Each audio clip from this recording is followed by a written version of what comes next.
Hello and welcome back to another episode of Nick Tiffany's Movie Reviews, coming at you online and in print format at nicktiffany.com, in audio format wherever you get your podcasts, and even in video on YouTube. Today we've got the latest from director and writer Taika Waititi, the New Zealand wonder who burst on the scene years ago and has stuck with his New Zealand shtick for better or for worse. Huge Hunt for the Wilder People fan over here.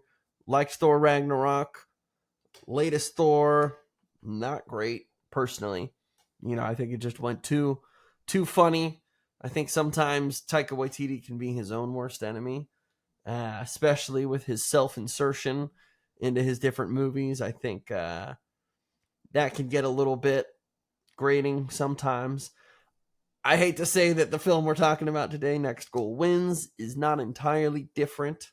He does manage to put himself right into the beginning of the film and somewhere in the middle in a really unnecessary role that just kind of feels like, I don't know, it feels silly and kind of stupid a bit. Like, he knows he's being silly and goofy, but like maybe he thinks that we'll think it's kind of funny. It's not really. And that was like probably my one biggest worry going into this movie, was that he would kind of put a little bit too much of himself into this bizarrely true story of the American Samoa soccer team who lost 31-0 in a World Cup qualifying match. The worst, biggest blow. I mean, like 31-0, that's a football score, like an American football score. 31 goals in soccer. That's ridiculous. And that doesn't count the 60 plus goals that were saved and shot on target there. So, immediately there was an aspect of the story that stood out to me, just as far as examining this team, and then especially sending a European coach, total hothead, who has kind of gotten himself kicked out of his last gigs, to stay coaching. Essentially, they tell him, okay, well, you can go coach the American Samoa soccer team. See if you can turn things around over there. Thomas Rannigan, coach played by Michael Fassbender in the film. Of course it feels like punishment, because once he gets out there and he meets all these different players and people, the mood could not be less relaxed, less focused, disorganized. I mean, it's just, for someone playing and competing at the level he was in Europe, to go there, it's just jarring. It couldn't, it's just, it's really funny. Obviously, it leaves room for a lot of humor as far as the disconnect between, like, oh my God, we need to be playing to win, to score, to do whatever. And they're like, oh, if we can get one goal, that's all we're asking. We're like, we don't need to win. Like, just one goal would be great. The bar is so low for us right now. That would just be wonderful. Oscar Knightley plays Tavita, who's kind of like the president of the American Samoa team. He is delightful in this movie. He's kind of, I don't want to say dopey, but it's this cheery, kind of like almost aloof kind of presence. He's kind of a funny guy, just super involved in tons of things across the island, as we kind of come to learn watching the movie.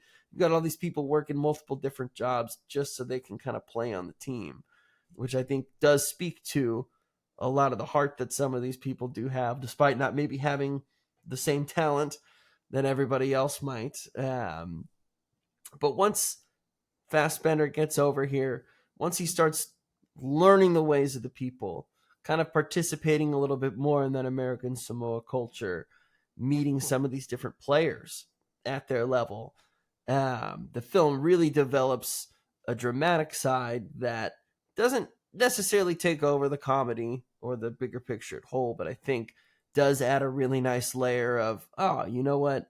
It's not just all goofy. It's not just all playful. There is seriousness here at the core, and I'm glad that Waititi kind of gives it the right amount of space and the right amount of time to kind of let it marinate, to let it affect the final outcome in a way that I think was really beautiful, actually.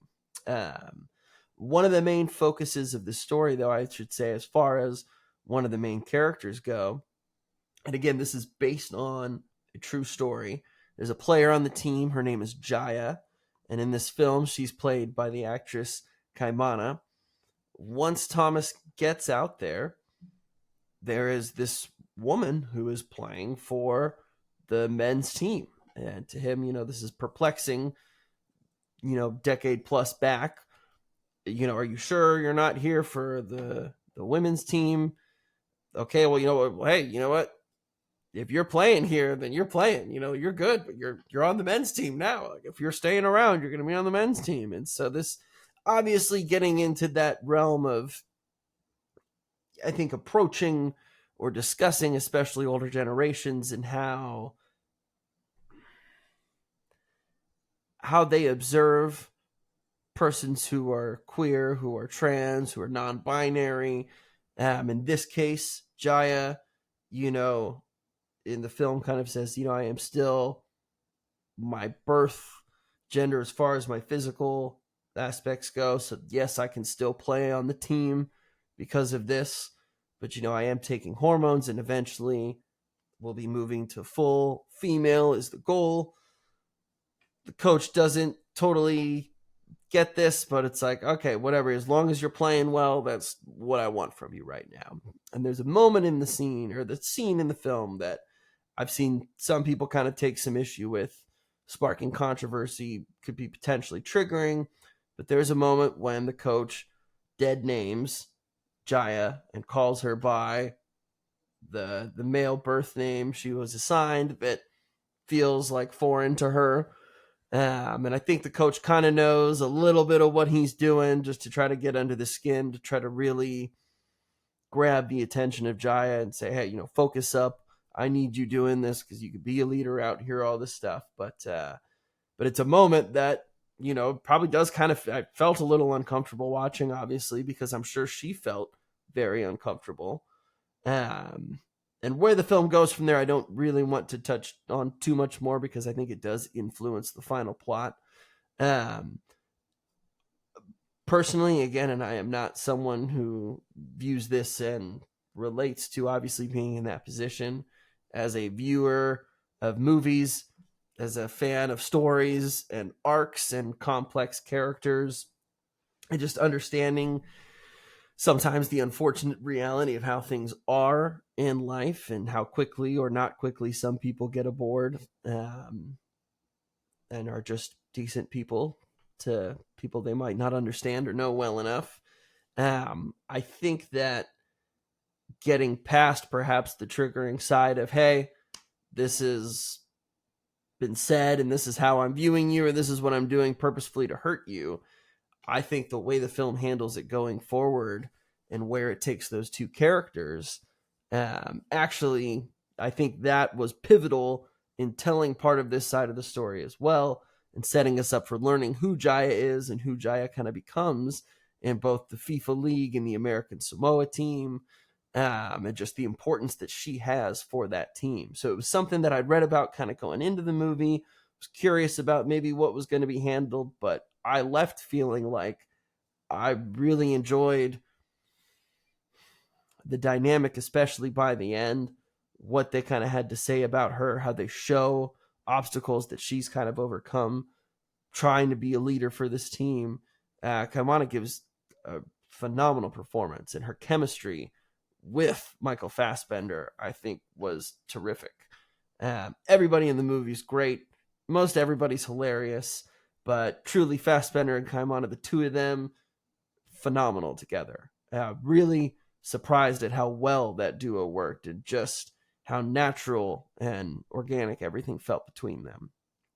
Oscar Knightley had me howling. He just, I don't know, this was, I'm not saying I didn't want to go in. I wanted to go in. I wanted to be entertained. I wanted to be surprised by Taika. I wanted to feel how I did when I watched Hunt for the Wilder People for the first time. And this felt very close to that. It's obscure. It's kind of a bizarre story. Not always the most attention-grabbing one that you might see out there. But for fans of soccer or football, for fans of learning a little bit more about, hey, I mean, this is American Samoa. This is a part of our country. I just think, it was really fun to spend a couple hours learning more about these people, learning more about their customs, learning more about this horrible FIFA team, but watching them try to put all these different pieces together to achieve something they hadn't before.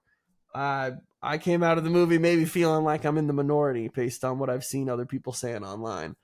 But Taika won me back with this one. This is kind of the direction that I hope he continues to go.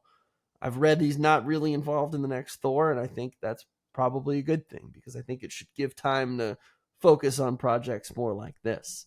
And if you're a Taika Waititi fan, you're going to notice more than a few people popping up from his other movies.